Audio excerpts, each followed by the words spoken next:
Kontradiksi ketiga, Bang Joni dianggap bertanggung jawab atas pencairan uang negara 100%. Nilainya lebih dari 10 triliun, meskipun progres pekerjaannya belum 100%. Pertanyaannya, benarkah pengguna anggaran menjadi penanggung jawab terkait dengan pencairan anggaran 100% ini? Untuk itu, coba kita refresh kembali pengetahuan kita terkait dengan alur ataupun proses persetujuan pencairan anggaran. Yang pertama, sebelum anggaran dicairkan, PPHP atau Panitia Pemeriksa Hasil Pekerjaan akan melakukan tugasnya memeriksa apakah progres pekerjaan sudah sesuai dengan kontrak atau belum. Jika sudah sesuai, sudah selesai 100%, maka mereka membuat dan menandatangani berita acara serah terima hasil pekerjaan. Selanjutnya, mereka akan melaporkannya kepada PPK. Pejabat membuat komitmen sebagai penanggung jawab atau sebagai pihak yang mempunyai tugas mengendalikan kontrak, tentu saja akan melakukan berbagai kegiatan.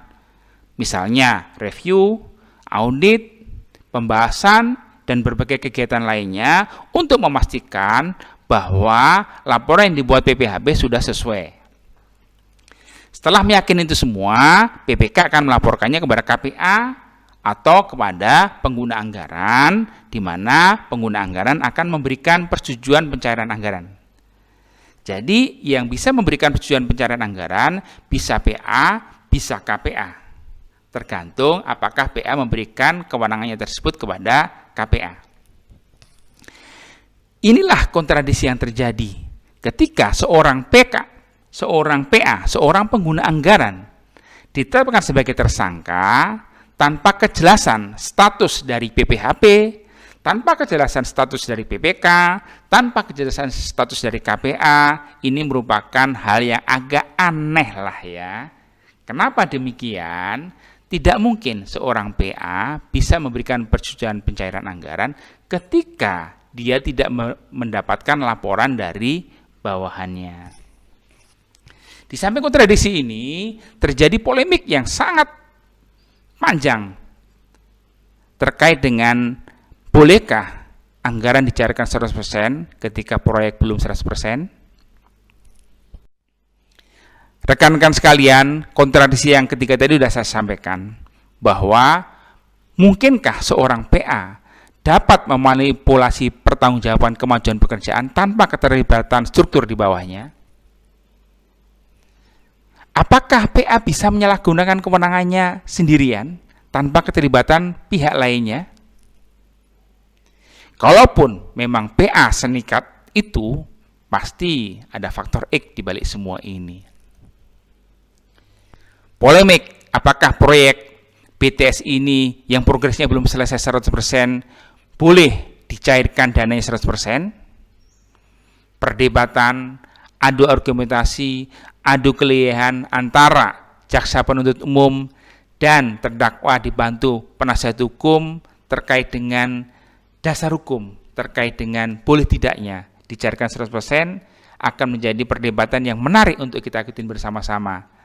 Bahkan bisa saja dari pihak terdakwa akan memberikan alasan lainnya, alasan terkait dengan situasi kebatinan yang terjadi pada saat proyek tersebut dikerjakan. Situasi ketika itu ada pandemi COVID-19. Hal inilah yang menyebabkan progres pekerjaannya tidak sesuai dengan kontrak. Nah, ketika di bulan Desember ketika tahun anggaran akan berakhir, maka biasanya para Pimpro, para pelaku pengadaan barang dan jasa akan melakukan berbagai upaya untuk menyelamatkan proyek tersebut, termasuk di dalamnya dengan mencairkan dana 100%. Lebih lanjutnya nanti kita tunggu saja bagaimana perdebatan ini, adu argumentasi ini di sidang pengadilan tipikor nanti. Demikian. Kontradiksi keempat bicara masalah aliran dana hasil korupsi proyek BTS. Kemana aliran dana ini mengalir? Big question. Pertanyaan paling besar. Apakah aliran dananya seperti gambar berikut ini, sebagaimana informasi yang berasal dari BAP Anang Ahmad Latif yang bocor ke media. Bang Joni minta 500 juta per bulan kepada Anang Ahmad Latif untuk operasional Kominfo.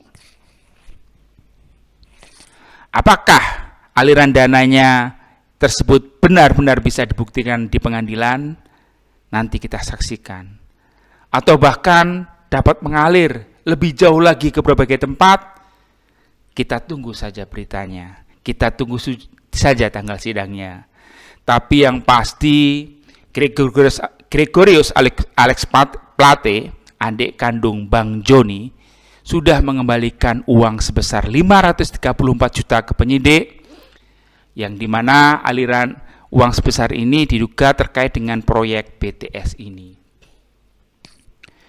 Apakah aliran dananya mengalir sebagaimana gambar ini, termasuk ke berbagai partai, sehingga bisa aja nanti ada wacana pembubaran partai karena menerima dana ilegal dari hasil korupsi? Semuanya penuh dengan tanda tanya besar. Apalagi jika melibatkan teknik-teknik canggih dalam proses pencucian uang yang melibatkan keahlian para nomine, para lawyer, akuntan yang bisa memanfaatkan berbagai loophole, berbagai celah peraturan-peraturan yang ada, memanfaatkan fasilitas dari berbagai negara yang menawarkan perlindungan terhadap dana-dana yang mengalir ke negaranya, termasuk negara-negara yang dikenal sebagai negara surga pajak. Mari kita saksikan berikutnya. Tapi yang pasti, kehebohan dan semangat mengungkap aliran uang ini diprediksi akan anti klimaks melihat kelihan beberapa pihak yang diduga terlibat. Kalaupun ada aset yang berhasil disita, jumlahnya relatif kecil dan pasti jauh